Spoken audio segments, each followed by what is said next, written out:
He was just a single father rushing to the most important job interview of his life. But in the middle of a storm, he stopped to help a stranger. What he didn't know was that she was the millionaire CEO of the very company he was trying to join, and that decision would change his life forever. The rain did not simply fall that morning, it crashed. Sheets of water hammered the cracked pavement as though the sky itself had chosen to unleash all its fury in a single hour. The air was thick with mist, visibility low, and thunder rolled in the distance with a steady, menacing rhythm. Every sound carried like a drumbeat across the nearly deserted road.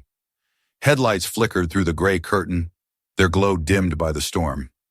Inside a weathered blue pickup truck, Michael Carter gripped the steering wheel tightly, his knuckles pale against his dark skin. 37 years old, tall and broad-shouldered, Michael carried himself with the bearing of someone who had endured both fire and war. His short-cropped hair was damp with sweat despite the cool air, and his eyes, brown, deep, and unwavering, remained fixed on the road ahead. He was not just driving through rain, he was racing against time itself. On the dashboard, the faded green digits of the clock glowed 8:45 a.m. 10 minutes remained until the interview at Harrison Global, the one opportunity that might change his life and his daughter's future. His chest tightened at the thought of 9-year-old Emma, waiting back home, her bright smile masking worries she was too young to carry. For weeks, Michael had rehearsed for this moment, poring over notes late into the night, reminding himself of every detail from his firefighting days, from his time managing small logistics jobs since leaving the department. This wasn't just another interview. It was the fragile bridge between survival and stability. "Come on," he muttered, urging the pickup to push through the waterlogged street. The wipers groaned back and forth, barely keeping up with the deluge. His suit jacket, carefully pressed the night before, hung neatly in the passenger seat beside a worn leather folder carrying his resume. Every mile closer tightened his resolve. He could not afford to fail. Not again. And then he saw it. Across the road, a flash of white metal broke through the storm. A sleek, white luxury sedan, its hazard lights blinking frantically. The car had veered into the mud at the roadside and now leaned awkwardly, one rear tire buried deep. The driver's door swung open, and a woman in a tailored gray coat stumbled out into the storm. Her heels sank instantly into the muck, splashing mud across her stockings. Michael's eyes darted to the clock again. 8:47. Barely more than 10 minutes. The woman struggled against the mud, pulling desperately at her trapped shoe. Her long auburn hair, soaked and clinging to her face, framed sharp features twisted with frustration and fear. She yanked harder, only sinking deeper, her arms flailing helplessly against the downpour. For a moment, Michael's instincts split him in two. His mind screamed at him to keep driving, to focus on the one chance he had been waiting months for. Yet his heart, the part of him forged in firehouses, in rescue missions, in late nights holding his daughter's small hand through storms of another kind, refused to look away. He closed his eyes briefly, Emma's face flashing in his thoughts. He remembered her excitement when he promised, "When I get this job, sweet pea, I'll buy you that new bike you've been dreaming of." He could not bear the thought of breaking yet another promise. Still, he saw the woman again, desperate, alone, swallowed by the storm. Michael's jaw clenched, his pulse pounded like a war drum. He knew what choice his heart demanded. Slamming the truck into park, he threw the door open and stepped into the rain.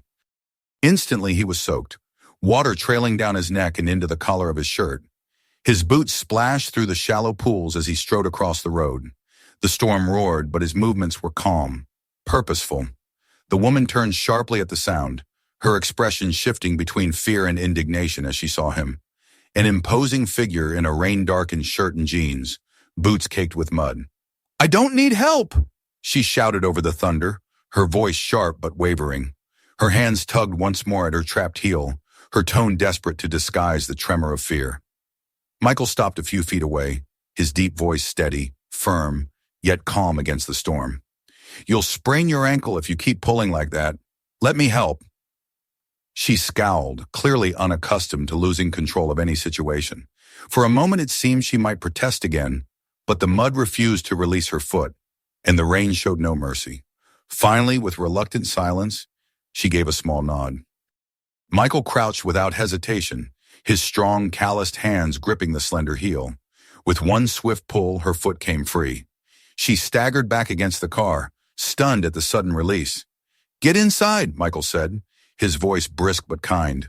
Without waiting for argument, he jogged back toward his truck. From the bed, he hauled out a heavy tow chain, its weight familiar in his hands. He worked quickly, hooking one end to the sedan's bumper, the other to his pickup. The woman stood frozen, watching him with wide eyes as thunder cracked overhead. "Stay in the car," he called firmly through the rain. "I'll pull you out." She hesitated, then obeyed, slipping back into the driver's seat. Michael climbed into the pickup, shifted into gear, and pressed down hard. The old truck roared, wheels spinning against the slick pavement. For a tense moment, it seemed the mud would win. Then with a sudden lurch, the sedan jolted free. Mud spraying across both vehicles as its tires rolled back onto solid ground. Michael exhaled, relief cutting through the storm.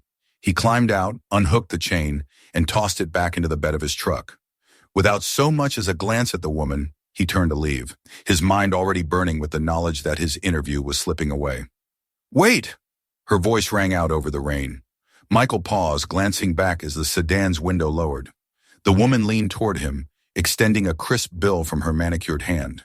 Her expression was guarded but tinged with reluctant gratitude. "At least take this, for your trouble." Michael shook his head, his face hard but not unkind. "No need. I'm already late for my interview." Her eyes narrowed. "Interview? Where?" "Harrison Global," he said simply, his tone stripped of emotion. Without another word, he climbed into his truck. On the dashboard, the clock glared back at him. 8:58. His stomach dropped. The interview was gone. As the truck rumbled back onto the flooded street, Michael's chest tightened with bitter resignation. The storm outside mirrored the storm inside. He had sacrificed everything for a stranger, and he would have to explain to Emma why his promise had once again slipped from his hands. But even in the ache of loss, deep in his heart, he knew he would have made the same choice again. And somewhere behind him, in that white sedan now freed from the mud, the woman's sharp eyes followed him with an expression not of disdain, but of curiosity. Though Michael could not know it, this storm had just bound his path with hers in ways neither could yet imagine. The next morning dawned with a pale gray light, the kind of sky that carried neither warmth nor hope. For Michael Carter, the storm outside had ended, but inside him, it raged still. He sat slouched at the small kitchen table of his apartment, staring at the official email on his old laptop. The words glared back at him like a cruel verdict. "We regret to inform you that due to your late arrival, your interview at Harrison Global has been canceled. You are welcome to reapply in the next recruitment cycle 6 months from now." Michael rubbed a weary hand down his face, the stubble along his jaw rough beneath his calloused palm. 6 months. He didn't need 6 months to understand what that meant. Rent notices already loomed like shadows on the table. The electricity bill lay unopened beside an empty coffee mug. And then there was Emma, his daughter, counting on him to turn their lives around. From her bedroom, he heard soft humming. Emma was awake, packing her school bag with the diligence only a child trying to hide worry could muster. She appeared moments later, a skinny figure with big brown eyes and a backpack nearly half her size. Her hair, braided carefully the night before, bounced slightly as she moved. "Morning, Daddy," she said brightly, her smile too wide, too forced. Michael returned it with difficulty. "Morning, sweet pea. Ready for school?" Emma nodded, though her eyes darted to the laptop screen. She was too young to read the email, but she didn't need to. Children could sense despair in ways adults often overlooked. He forced cheer into his voice. "I'll walk you today." Her smile softened, more genuine this time. She always loved their walks, rain or shine. But as they left the apartment, Michael felt the weight pressing heavier on his shoulders. The city around them bustled with ordinary life.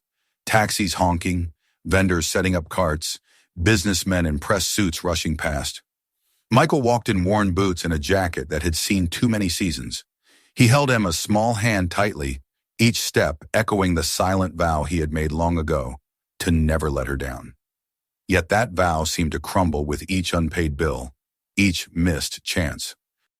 By the time he returned from dropping her at school, his spirit felt drained. He lingered outside their building, staring at the faded brick walls as if they might offer some hidden solution. But the only answer was silence. Then a sound, a deep, smooth hum of an engine. A sleek black SUV rolled to a stop at the curb, its tinted windows reflecting the cloudy sky. Michael frowned. Vehicles like that didn't belong on the street.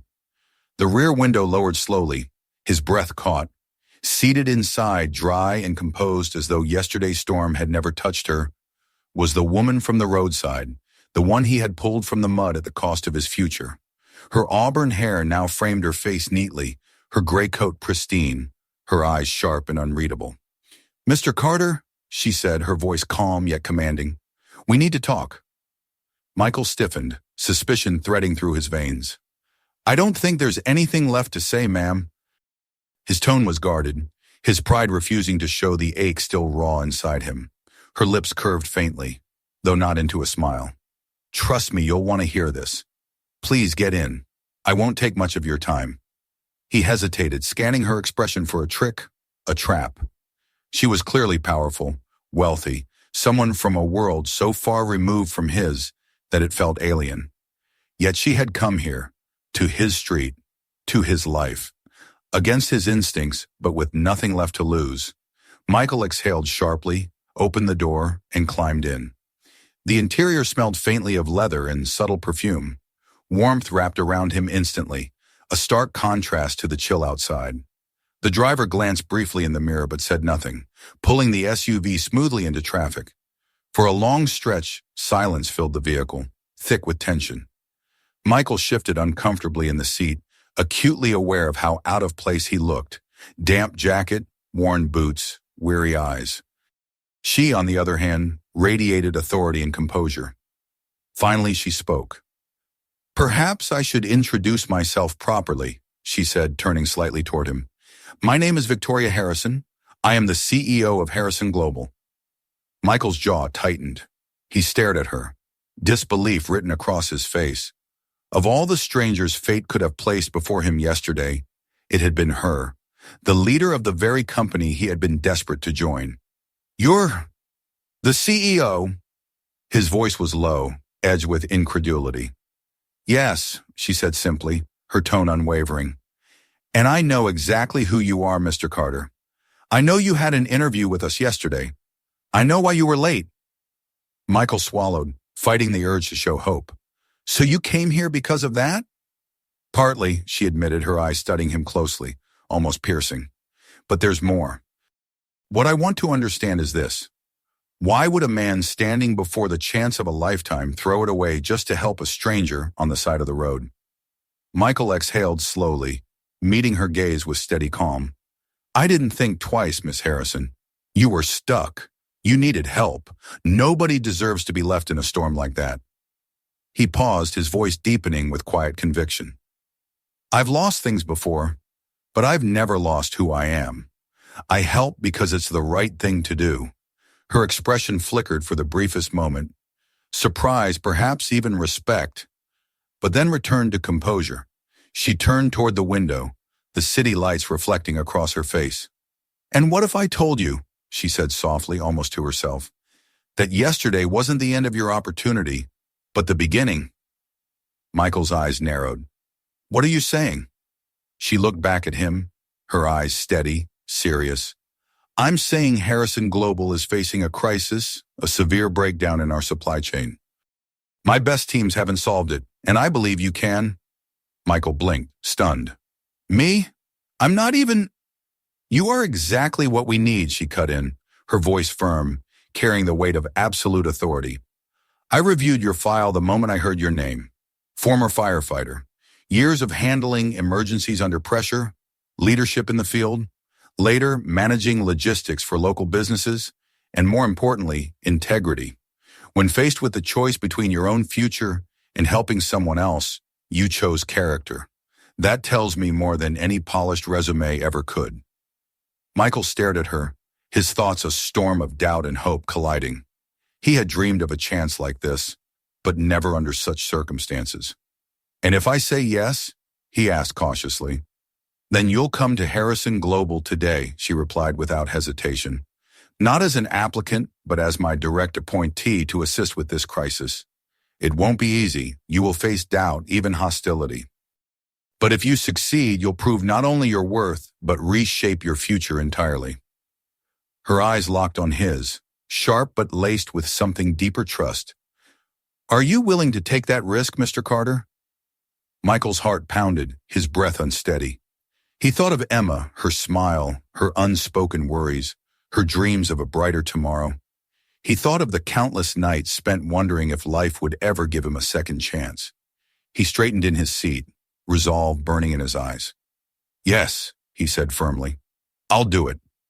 For the first time, Victoria's lips curved into a faint but genuine smile. Good. Then prepare yourself, Michael, because from this moment on, your life will never be the same. The SUV glided onward through the bustling city, carrying him toward a future he could never have imagined, toward Harrison Global, toward his greatest test yet. The towering glass facade of Harrison Global's headquarters loomed above Michael Carter like a fortress of another world. Sunlight broke timidly through the thinning storm clouds, scattering across the mirrored panels, dazzling and cold. The SUV glided to a halt at the curb, and for a long moment Michael sat frozen, his heart pounding like a drum.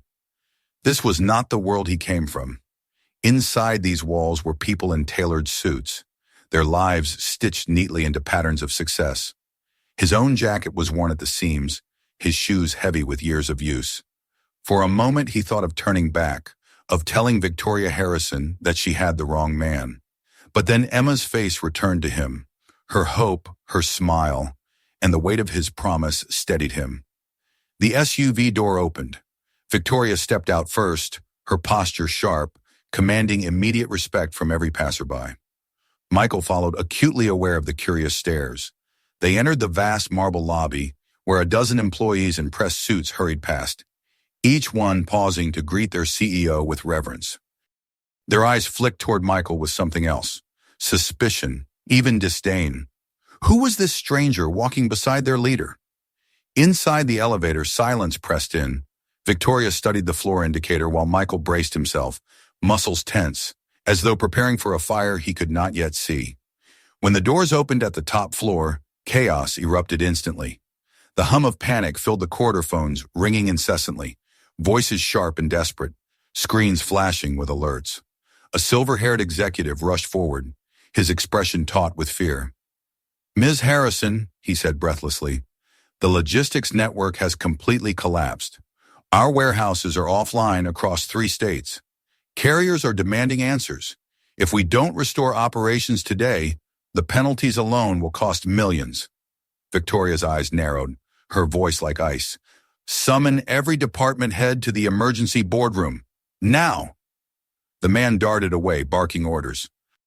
Victoria turned to Michael, her gaze both firm and trusting. Follow me. It's time to prove yourself. They entered a glass-walled boardroom where senior executives sat in grim silence. Tension clung to the air like smoke. Screens along the walls pulsed with lines of failed data streams. At the long polished table, one man rose slowly. Tall, lean, with sharp cheekbones and eyes like steel, Richard Collins, head of logistics operations, commanded the room's attention with an air of superiority. His gaze landed on Michael, and instantly hostility flickered. Ms. Harrison, Richard began, his tone cool but edged with scorn. Who is this? We are in the middle of a critical emergency, and you've brought an outsider? The room shifted, eyes darting between Victoria and Michael, whispers breaking like ripples. Victoria's voice cut through the murmurs, steady and unyielding. This is Michael Carter. From this moment forward, he will be directly involved in resolving the logistics crisis. Richard's jaw tightened, his hands pressing against the table. With all due respect, Ms. Harrison, this is madness. Our systems are highly complex, designed and maintained by top-tier experts. Allowing someone with no corporate experience to meddle will only create more chaos. Victoria's expression hardened. I didn't bring him here to seek your approval, Richard. I brought him because I trust his capability. Richard's face darkened, but he sank reluctantly back into his chair. Still, his eyes stayed fixed on Michael, sharp as daggers. Michael stepped forward slowly, every eye tracking his movements. He could feel their doubt like a weight pressing against his chest. He took a deep breath, letting his firefighter instincts return calm under pressure. Focus in chaos. "Show me the system data," he said, his voice steady, unshaken. A young technician hurried forward with a laptop, sliding it across the table. Michael sat, his eyes narrowing as endless lines of code and routing maps filled the screen. His fingers moved carefully, his posture shifting into quiet concentration. Richard smirked faintly, leaning back with arms crossed. "Do you even understand what you're looking at?" Michael didn't answer. His focus tunneled into the code, his mind piecing together the puzzle. It was like standing before a burning building, layers of smoke and confusion hiding the source of the fire. You didn't panic. You traced the signs, followed the air, found the spark. Minutes stretched, silence thickening. Executives exchanged doubtful glances. Then Michael spoke. His voice was calm, certain. "The servers aren't the problem. The failure lies in the routing database. There's a conflict in the address tables, entries are duplicating, freezing the system completely." The room fell still. Richard's scoff was loud, forced. "Ridiculous. We've already checked the servers, run diagnostics a dozen times. There's no such error. Perhaps you're out of your depth." Michael turned the laptop toward the large wall screen, highlighting a string of blinking red characters buried deep in the data. His finger tapped the screen. "Here, the duplication is subtle, but catastrophic. Your diagnostics wouldn't catch it because they're programmed to scan the servers, not the partition layer." Gas rippled through the room. Executives leaned forward, murmuring to one another. The evidence was undeniable. Richard's face paled, his jaw clenching.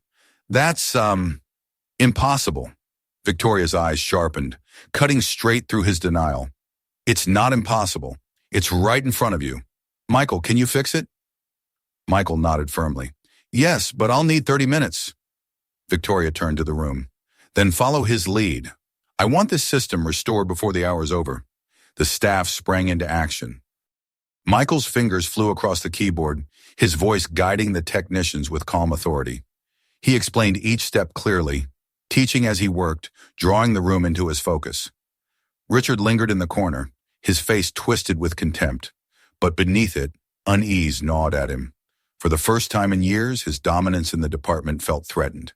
Half an hour later, the screen lit up green.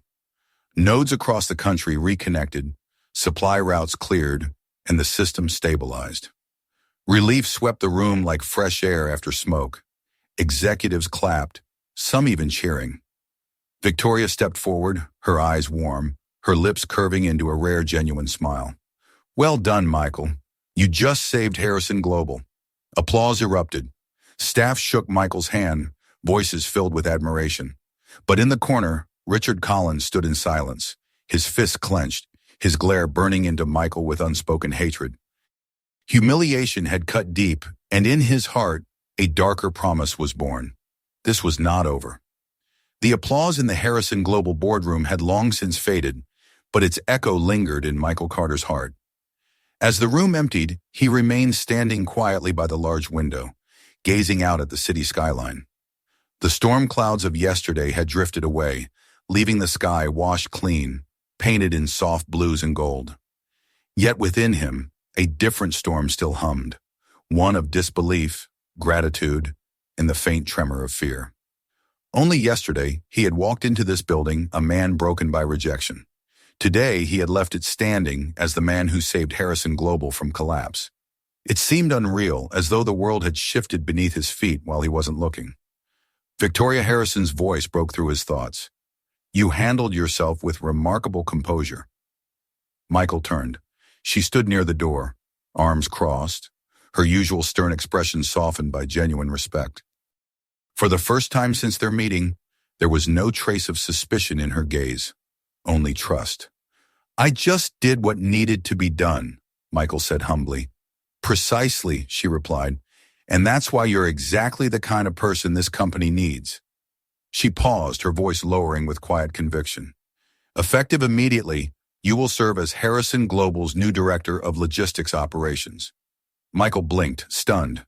"Director? I don't even..." You've already proven you can lead, analyze under pressure, and make the right decisions when everything is on the line, she interrupted. Titles can be learned. Integrity cannot. He exhaled slowly, trying to steady himself. Thank you, Ms. Harrison. Truly, I won't let you down. I believe you, she said simply. Then with a faint smile she added, and call me Victoria. You've earned at least that much. For the first time in years, Michael allowed himself to feel pride. Not the fleeting kind that came from small victories, but the deep, steady kind born from being seen, valued, and trusted. That evening, Michael returned to his small apartment with a different weight in his chest, not the burden of defeat, but the overwhelming relief of hope. As he pushed open the door, the scent of pasta filled the air. Emma sat at the kitchen table, scribbling in her homework notebook, her small brow furrowed in concentration. When she looked up and saw him, her eyes lit like fireworks. Daddy, you're home! Michael crouched, pulling her into his arms. For a moment, all the chaos of the day melted away in her embrace. I have something to tell you, he said softly, drawing back to look at her. Today, something amazing happened. I got the job, a very good one, at Harrison Global. Emma gasped, her hands covering her mouth. Really? Really? Michael said firmly, his smile wide and genuine. And tomorrow, I'm taking you shopping. You can pick any sneakers you like. And maybe that red bicycle you've been dreaming about. Her squeal of joy was pure music. She threw her arms around his neck, whispering, You're the best, Daddy. Tears pricked his eyes, but this time they weren't from despair. They were from relief, from love, from the quiet certainty that for once he had delivered on his promise. The next morning, Michael and Emma walked hand in hand into the largest shopping mall in the city. For years, they had passed by its shining glass doors, always admiring from the outside, never daring to step in. But today was different. Today, Michael carried not just money in his pocket, but pride in his heart. Go on, he said as they entered the shoe store, his voice filled with warmth. Pick any pair you want. Emma's eyes widened at the rows of sneakers glowing under bright lights. She wandered slowly, her small fingers brushing over colors she had only ever dreamed of. Finally, she stopped before a pair of bright blue sneakers. These, she whispered, clutching them close. Can I? Michael knelt, his smile deep and certain. Of course, sweet pea. You deserve them more than anyone. From there, they bought new clothes, a backpack for school, and at last the small red bicycle. Emma's delighted laughter echoed as she pedaled clumsily in the store's open area, her joy lighting every corner of the room. Later, father and daughter sat together on a park bench, the shopping bags piled at their feet.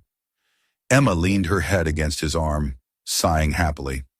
Daddy, she murmured, this is the happiest day of my life. Michael kissed the top of her head, his voice trembling with emotion. Mine too, sweetheart. Mine too. A few days later, back at Harrison Global, Michael found himself alone in his new office. The space was large, the view commanding. Yet he still felt like an imposter in a world built for others. Victoria visited often, sometimes with work, sometimes simply with coffee in hand. One evening, as the city lights flickered on below, she leaned against the window, her gaze distant. Michael, she said quietly, you might wonder why I trusted you so quickly, why I risked so much on someone I barely knew. He looked at her, waiting. She sighed softly. Because I saw myself in you. I wasn't born into power. I grew up in a poor neighborhood outside Chicago. My father died young. My mother worked 2 jobs to keep me in school. When I first entered the corporate world, they looked at me and saw nothing but a girl from the wrong side of town. I had to fight prejudice and doubt every single step. Her eyes met his, steady but vulnerable. When you chose to help me instead of chasing your own success, I recognized something I once had, the courage to hold on to integrity when the world tries to strip it away. Michael nodded slowly, his voice low but firm. I never thought someone like you could understand, but maybe we've both been fighting the same fight in different ways. A rare, genuine smile softened her face. Exactly, and that's why I believe we'll make an excellent team. In that moment, Michael realized the bond between them went deeper than business. It was built on shared scars, mutual respect, and the understanding that strength lay not in titles or wealth, but in resilience and kindness. For all the joy and hope filling Michael's days, shadows still lingered. In the corner of the park one afternoon, as Emma pedaled her new bicycle with laughter bubbling from her lips, a figure watched from afar. His face was twisted, pale with rage. He had been forced to watch as his authority crumbled, his position overshadowed by the newcomer he despised. He had spent years building his power inside Harrison Global, and in one day, Michael Carter had undone it all. As Emma rode circles around the bench, Richard's glare darkened. Hatred burned like embers in his eyes. He muttered under his breath, his fists clenching at his sides.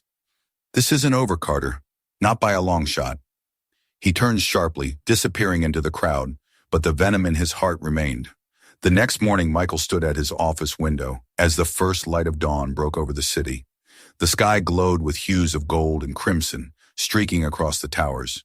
His reflection in the glass seemed almost foreign. A man standing tall, no longer defined by failure but by resilience. He thought back to that rainy morning when he had stood in the storm with a choice: walk away or stop to help. That single decision had altered everything. He had found not just opportunity, but dignity, trust, and the chance to give Emma the life she deserved. A knock at the door broke his thoughts. Victoria entered, carrying 2 steaming cups of coffee. "Good morning, Michael. You're here early." He smiled, taking the cup. "Just enjoying the peace." "It's been a long time since I felt this." Her gaze softened.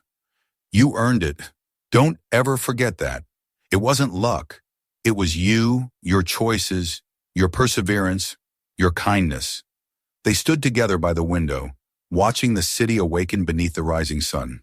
For the first time in many years, Michael felt not like a man on the outside looking in, but a man standing firmly where he belonged.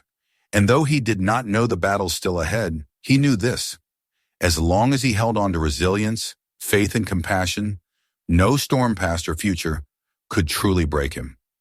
If this story inspired you, make sure to hit the like button, subscribe to the channel, and tell us in the comments, where in the world are you watching from?